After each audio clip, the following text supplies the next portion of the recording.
Hi there, my name's Bec Holland. I'm the head of sales development at Chorus.ai. Usually I go into some kind of antic at the beginning of these sessions that I think is funny, but lucky for you, this is Dreamforce week, so girl's running a little bit dry on her wit bucket. So without further ado, let's jump into the content of the 7 sequences that nobody is thinking about, but you should be. First, a couple of housekeeping items. Number 1, this is a response webinar. So if you haven't seen, I want you to pause there. If you haven't seen personalization at scale and how to build a shell sequence, this is a response webinar to those two. I'd gotten a lot of people that were reaching out saying, okay, what kind of sequences and scenarios should I be building these sequences based on? But if you haven't seen those two, I would suggest stopping here and going and watching those first. The second housekeeping item is I wanted to unpack 4 sequences that people are commonly deploying before I go into the 7 that usually aren't deployed. Number 1 is content downloads. Number 2 is event attendees. And number 3 is webinar registrants or webinar attendees. And then the 4th one is buyer persona sequences and templates. So those are the 4 that I see commonly done among sales development teams. If you want to know the structure of how they can be done better, we have a postbound sequence that I would also suggest that you watch. But for today's content, I wanted to jump into the ones that people currently they're thinking about, but they aren't usually operationalizing. So without further ado, number 1.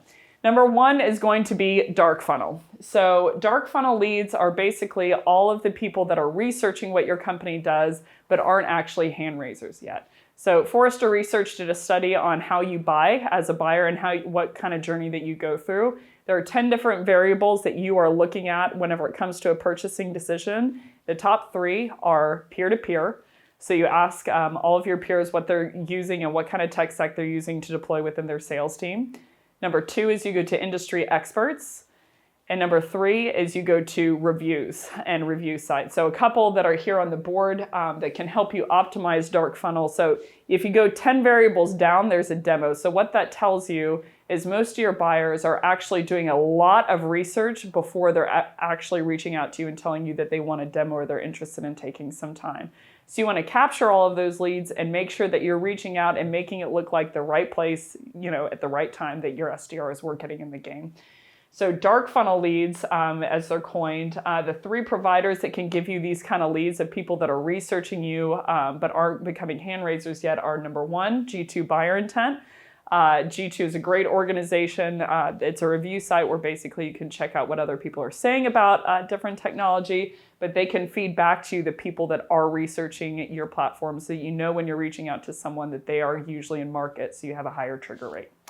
Second is Bombora, and the third is 6 Sense. So, if you're interested in how to hook up those kind of leads, I would reach out to those providers. But that is the first sequence with the heaviest buyer intent in my experience, because these are people that are in market, they're researching you, they're researching your competitors, or they're even researching adjacent spaces. So, for instance, over here at Chorus, an adjacent space for us would be sales engagement. So if someone's researching a vendor like Outreach, and they're in market to bring on a sales engagement vendor like them, it's probably likely that they're in market for a conversation intelligence platform too. So I would have my SDRs, I'd put those into a sequence that would be the first sequence that they're visiting, and I'd have my SDRs reach out to them based on a personalized premise. So we're not going to go into too much today or at all today on how to write the actual email. So for dark funnel leads, I would suggest that when your SDRs are reaching out that they actually don't mention that you notice that they were researching you on G2, but they're doing a normal personalized message that you can see in the personalization at scale webinar on how to do that. Number 2, company funding. Company funding, it's a great time whenever someone raises their Series A, Series B, Series C. They basically get around to funding and they're ready to buy some tech, invest in some process-heavy items or maybe some people, but they're basically in a time of growth typically whenever they raise money. So I've seen a lot of SDRs in the industry. They notice that a company raises money, or even account executives do this a lot, and they reach out and they say like, hi, I noticed that you raised some money. Do you want to buy my stuff? Because we sell our stuff for money. So again, what's important with this sequence is I wouldn't mention that you notice that they raise company funding, because that's important to you as a seller, but doesn't add value to them as a buyer. So this is a good trigger to know that they are probably in market for some kind of tools and they have the cash and the budget to spend on a tool like yours. but I'd be very appropriate of like, again, go watch the Personalization at Scale webinar, but basically reach out with a personalized premise, of like what they did on LinkedIn, what kind of content they wrote, content they engaged with, self-attributed traits, etc., that you thought you could tie back to your value prop. But I would notice that they had money and I would basically sequence them to the top, but I wouldn't rely on that as the only premise of why I'm reaching out. So great example of this, of where I see it go poorly in the industry, is when people reach out and say like, hi, I noticed that you just raised a Series C for 30 million. Congrats, by the way, we're over here, and they go on about their value prop. So I want to make sure that everyone sidesteps that value prop and make sure that everything that you say is interesting to your buyer and is about your buyer and not about why they're lucrative to you. The third sequence is website views. By the way, full disclosure, these are not in relation and not in order of how I would sequence them in terms of the actual sequences themselves, but these are just 7 different sequences. Website views is a big one. So people are coming to your website, they're engaging with your content. Sometimes they aren't. A couple of different providers that can provide these leads to you is Leadfeeder and Clearbit can provide to basically the people that are looking at your website, maybe looking at a couple of different pages. You want to know that someone's looking at your website because they know who you are. So they've already done half of the work of knowing what you do and knowing what you can provide. So it's just about you sequencing these people to the top for your SDRs. So when they reach out, your buyer already has a little bit of context because you know they were on their website. Again, these 3 are ones that I would not mention the reason of why you're reaching out, and I would do a personalized premise. So now that we have the 3 sequences that you wouldn't mention the premise, let's transition over to the 4 where you would mention the premise for context. Number 4 is executive churn. This is one of my favorite sequences, actually. There are 4 types of buying processes. There's resell, cross-sell, upsell, and renewal. The resell bucket is a big one for organizations these days. So I actually read a report the other day by an industry leader. I won't name who it is, but they basically said, who nails the resell bucket of like someone was using your product, they churn from the organization. Who is the person that is placed within that role, because that contract could be at risk. Whoever takes care of that resell instance is going to be the organizations that are going to excel and gobble up market share. With tech churn rates at an all-time high, we want to make sure that number 1, we are worried about, the contract. Is it at risk? Does the person who's coming in really see value from my contract? Because really it's a completely new sale. But in terms of the business development perspective, if someone's using Chorus and then they decide to go on to another organization and they loved Chorus, usually leaders take their tech stack with them. So, for instance, over here, I'm a big outreach user. If I were to go on to another organization, I would probably deploy them in terms of sales engagement as well. So executive churn, I would want to be tracking what are my power users doing and what organizations are they going into. So it's a really easy sell because they already know and have seen your tech and have loved it. So a couple of ways that you can do this. Number 1 is User Gems. Great platform that can teach you, people who are using your product, what organizations did they quickly go into so that you can sell into them wherever their new organization is. Crunchbase is another one, and another very manual way, but a way you could do it is deactivated users. You could get a long entrenched list of all the people that were using your platform but aren't anymore, and you could scour through them. Again, full disclosure, very, very manual, but it's a way you can do it if you don't want to use any tech to do it. So here you can mention for context of, I would always suggest in these last 4 buckets, use them as a postbound premise. What I mean by a postbound premise is I would mention it for context, I would transition with, but more importantly, and then I would go on to something, a very specialized outbound reason for them. So how that would look like is this is, hi Josh, I noticed that you just went from Marketo to HubSpot. Reason for my outreach is I noticed that you just transitioned from Marketo to HubSpot. But more importantly, I saw that you wrote this article on LinkedIn about the value of having great conversations. So you want to give the executive churn reason and the premise that they switch organizations for context, but you want to make it a little more about them so that you kind of stroke that ego a little bit, and you get the dopamine rushing of, you're paying attention to them, what they're doing is valuable in the community, and that's really the reason that you reached out, not just that they switch organizations, because again, that's a real value add for you, but not necessarily to the person that changed. So we always want to make sure that we are about our end buyer and we're aggressive about knowing them and adding value to their day. The fifth sequence is common VCs. I actually love this sequence. Most people that I've never seen an organization do this and actually operationalize this, but common VCs, basically Emergence Capital is a great example of someone who's investing in us, and there's a certain amount of partners. Doug Landis is a great example of someone who's very involved with our organization. So common VCs, the play that you could use there is basically within the VC network, whoever else Emergence is investing in, you could send out an email saying that there's usually like a 10% discount or 15% discount to all the other companies that they're investing in. Because they have a strong relationship with Emergence, usually it lowers that bar in terms of what you have to say to them to get them interested in your product because you're in the family.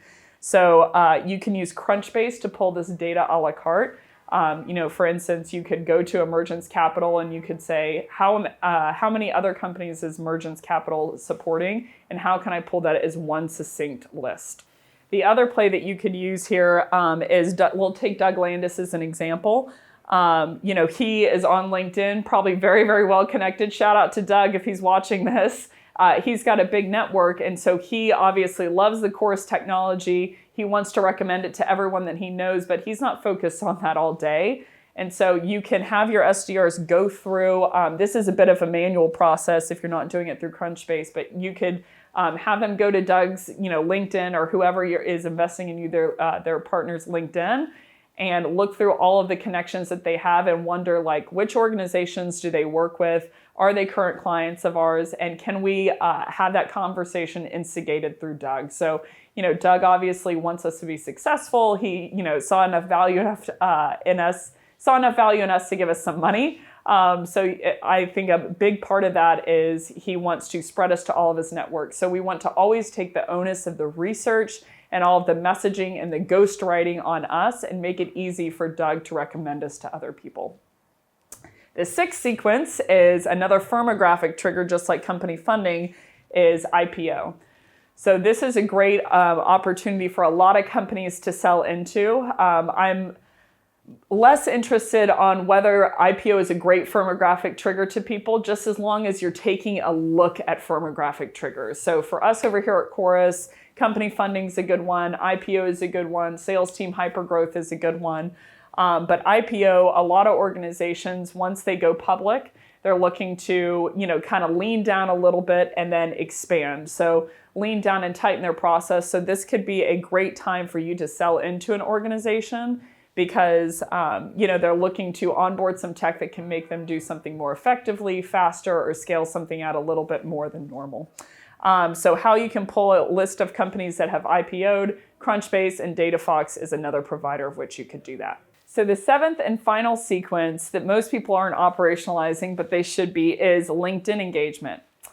LinkedIn is a hard place to monetize. It's a hard place to surface leads, even though they're very, very valuable. So I would guess, if I had to guess the reason as to why, is LinkedIn was started as a place to network and to see what other people are doing in the industry, but not designed as a place to sell. So they make it a little bit harder on how to monetize that. And I actually think that's not too bad of an idea. They want to put the bar a little bit harder or a little bit higher. But, a great example of LinkedIn engagement, I do a lot of content like this, and a lot of people, or a few people, my mom and her bridge group included, are watching along and, like the content or, maybe are getting some value from the content. And so I want to make sure that my SDRs are taking a look at those profiles and seeing, is this an ideal fit of someone that we could hypothetically sell into Chorus? So you might get some outreach after this session. But, within these LinkedIn posts, my SDRs are going to these posts. And a great example is I posted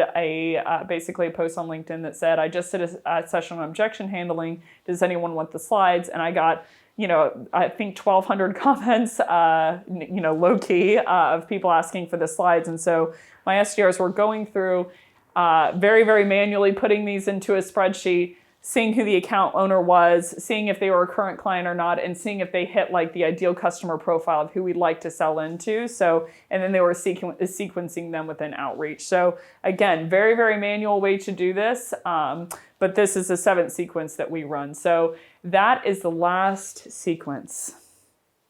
Or is it? Surprise lightning round. There's 2 more. The 8th sequence that I use that I haven't seen a lot of orgs deploying is email opens. So this is an example of a sequence that I wouldn't mention the premise necessarily, but basically every single time someone opens an email within, our sequences within outreach, they have, number 1, a call trigger step. So basically, if you open an email, there's a way within outreach to say, if someone opens this email, I want an immediate call step. So again, that little bit of the right time, right place situation, and the text that they mention is not, I noticed that you just opened my email. They always want to be driving value and surfacing out a more important premise than that. So they'll, call them as soon as they see they open the email and say, hi, Sean, this is Bec Holland on a quarter line with Chorus. How have you been? They'll say, great. And it's like, got it. Reason for my outreach is I saw you wrote this article on LinkedIn about scaling effective teams. One line that stood out to me was it all comes down to good conversations. So I was curious to know if you've come across Chorus before. If you want more of the cold calling script, you can go to session 2 on how to have effective cold calls. But that is one of the sequences that I have is email opens. A second way to do it is I've created a sequence that is, if someone opens the email, you can manually import them into the sequence where they call 2 times that day and then two times the next day. So again, they're engaging with your content a little bit. I wouldn't rely on them opening that email as an actual premise, but it is a good way to know that someone is looking at your content, so it might be a good time to call. And then the last and 9th sequence is they have demoed in the past. A lot of these items, demoed in the past, common VCs, firmographic triggers like IPO or company funding, when you go to an account executive team and you ask them what they're thinking about of who they should sell into, they actually mention a lot of these ideas. So the difference between mentioning something and actually putting it into play is execution and operationalizing it. So someone who demoed in the past, if they didn't turn into a client, a lot of times it can be for a specific reason. So for instance, we have integration partners for dialers and web conferencing platforms that we work with over here at Chorus. So if we expand to one of the integration partners that at the time that the prospect demoed, we didn't integrate with, it's a good place to have a short list of people that we could sell into now that we do integrate with them. So, great examples, we now have a native Zoom integration. So once we had that, we had a short list of all the people that use Zoom as a web conferencing system, that it was a good list of people to go ahead and sell into. So if you demoed in the past, I think putting an infrastructure around reaching out to these people and giving some kind of shell sequence of what kind of touches you want to do and when is really, really important for teams, but one that I don't see them commonly doing. So the only 2 tips that I have here is number 1, careful on the sequencing. I would always be very, very appropriate and understand why they turned you down.